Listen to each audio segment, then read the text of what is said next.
Alors que le tumulte numérique déverse chaque jour son flot de récits déformés, fabriqués sur mesure, pour noircir l'image de l'Algérie et diluer son rôle dans le cœur palestinien, une voix inattendue s'est élevée, celle de Gaza brisée, mais debout. Parmi les gravats des gorges meurtries, on chantait avec force et émotion « De Gaza à l'Algérie, ô Algérie », un cri d'âme plus qu'un simple slogan. Et cette image immortalisée par les caméras et les témoignages authentiques n'a rien d'une scène anodine. Elle dit tout l'attachement profond, l'histoire cousue de fraternité, et surtout la reconnaissance indélébile d'un peuple meurtri envers un pays qui n'a jamais marchandé sa solidarité. L'Algérie, dans toute sa dignité, résonne encore dans les cœurs gazaouis, tandis que certains s'acharnent à manipuler la perception collective en semant le doute et en déformant les faits, un chant simple, presque murmurant, mais chargé d'une vérité brûlante, s'est imposé avec éclat. C'est précisément au moment où des langues venimeuses tentaient d'insinuer que l'Algérie avait été ignorée, effacée des remerciements palestiniens, que ce cri du cœur a surgi. Une tentative grossière de briser un lien séculaire entre deux peuples unis par une histoire de lutte et de fraternité. Mais ce refrain, né de la souffrance, est venu balayer cette propagande, rappelant à tous que les vraies alliances ne s'éteignent pas sous les coups de la manipulation. Quand on scrute ces attaques numériques avec un œil attentif, une chose saute aux yeux, le découpage calculé presque chirurgical de certaines déclarations palestiniennes. Particulièrement visé, le docteur Kilalaya, figure clé du Hamas en première ligne lors des négociations. Ses propos pourtant clairs ont été isolés, décontextualisés, triturés, juste assez pour semer l'idée que l'Algérie n'aurait pas été digne d'un remerciement. Une manipulation aussi grossière que malhonnête, taillée sur mesure pour alimenter une fausse polémique. La vérité, elle se cache dans ce qu'ils ont volontairement omis. Mais voilà, les faits sont tout autres. C'est un haut responsable du Hamas, basé en Algérie, le seul cadre du mouvement vivant hors des territoires qui a mis les pendules à l'heure. Selon lui, les remerciements en question ne concernaient que les médiateurs directement impliqués dans les pourparlers. Autrement dit, uniquement ceux qui entretiennent des canaux officiels avec Tel Aviv. Et devinez quoi ? L'Algérie, fidèle à ses principes et à sa ligne de conduite immuable, ne parle pas avec l'oppresseur. Elle ne l'a jamais fait. Elle ne le fera jamais. La cité dans ce contexte aurait été non seulement déplacée, mais aussi un contresens total. Voilà la vérité brute et sans filtre. Ce cadre du Hamas ne s'est pas contenté d'un simple éclaircissement. Il a affirmé haut et fort qu'il avait choisi de son plein gré l'Algérie comme terre d'accueil non par hasard, mais par conviction.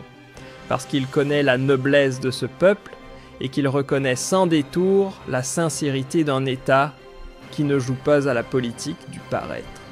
Et face aux semeurs de troubles qu'il n'a pas hésité à qualifier de petits esprits avides de zizanie, sa réponse a été cinglante.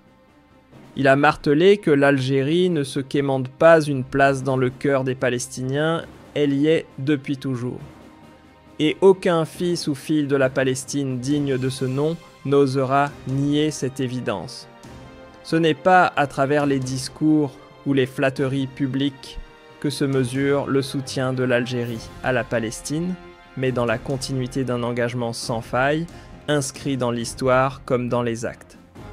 Depuis les premiers cris de liberté de la Révolution de novembre jusqu'aux échos sanglants de la guerre de 1967, l'Algérie a toujours répondu présente. Elle a ouvert ses bras à l'OLP, accueilli les figures de la résistance comme des frères, et n'a jamais cédé d'un pouce face aux tentations de normalisation.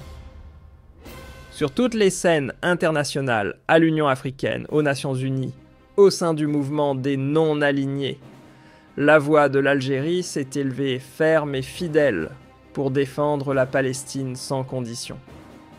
Ce que nous avons vu ces dernières semaines ne relève pas du hasard ni de la simple polémique passagère. C'est le symptôme d'une véritable offensive médiatique et politique orchestrée contre l'Algérie depuis le déclenchement de l'opération Déluge d'Al-Aqsa le 7 octobre. Mais attention, cette guerre de l'information ne vient pas seulement des traditionnels relais occidentaux ou pro-sionistes.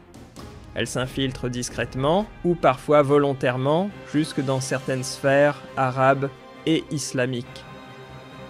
Le but, éroder l'unité nationale, semer la confusion, instiller le doute dans l'esprit des Algériens, et une guerre psychologique bien rodée aux ramifications plus vastes qu'il n'y paraît. Et voilà qu'au beau milieu de cette tempête médiatique, quelques voix isolées, bien plus bruyantes que représentatives, se sont mises à exiger des Palestiniens des remerciements publics envers l'Algérie, s'étonnant même que son nom ne figure pas dans certains discours.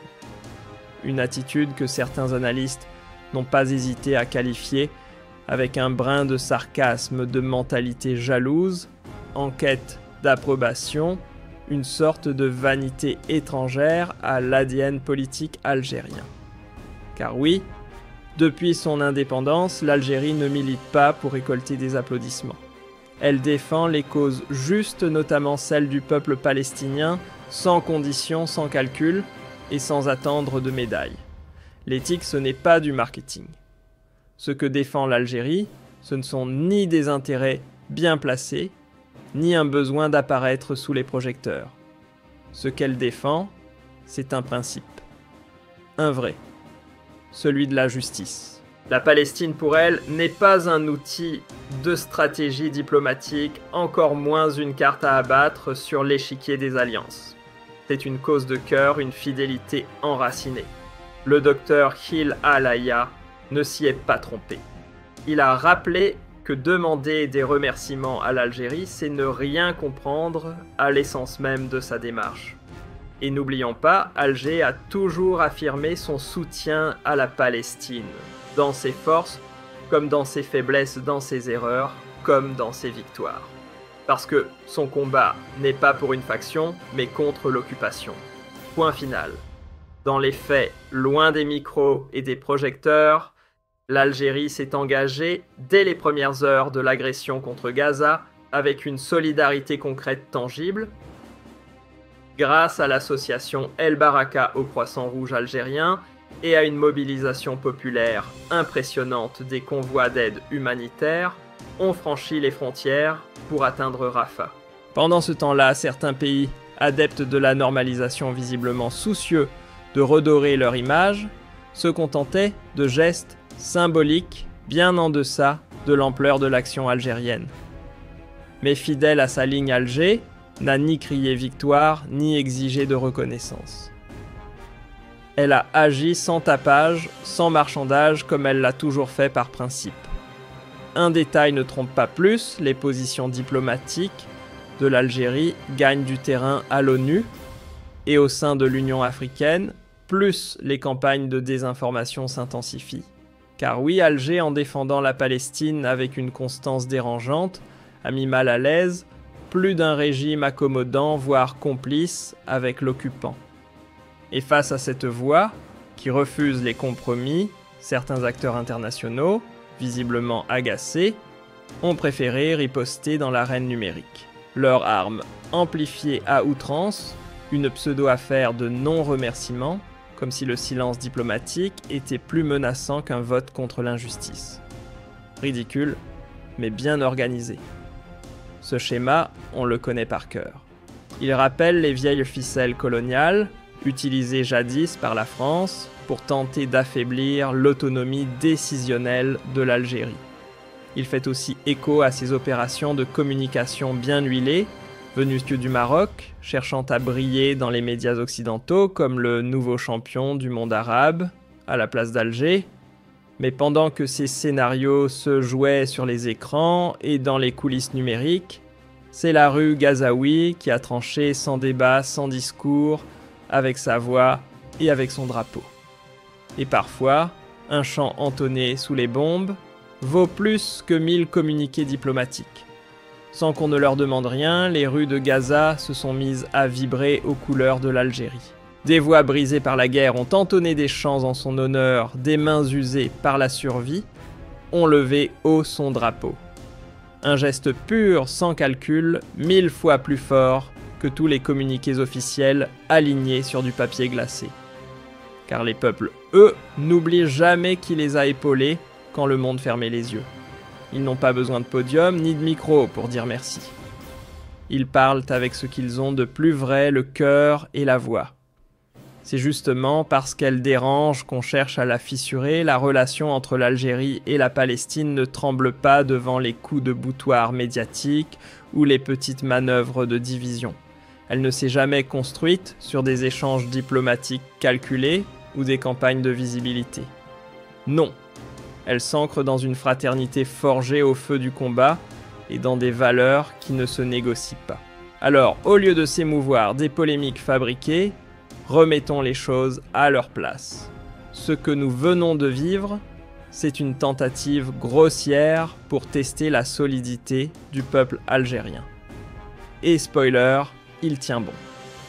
Face à la tempête, des récits trafiqués et des provocations numériques. La pire erreur serait de tomber dans le piège de la surréaction. La vraie riposte. La seule qui vaille, c'est celle qui élève les esprits, renforcer l'intelligence collective, faire circuler les vérités étouffées et rester inébranlable sur les principes fondamentaux qui définissent la voie de l'Algérie, aussi bien dans les institutions que dans les rues. Car dans un monde saturé de bruit, la clarté est une forme de résistance.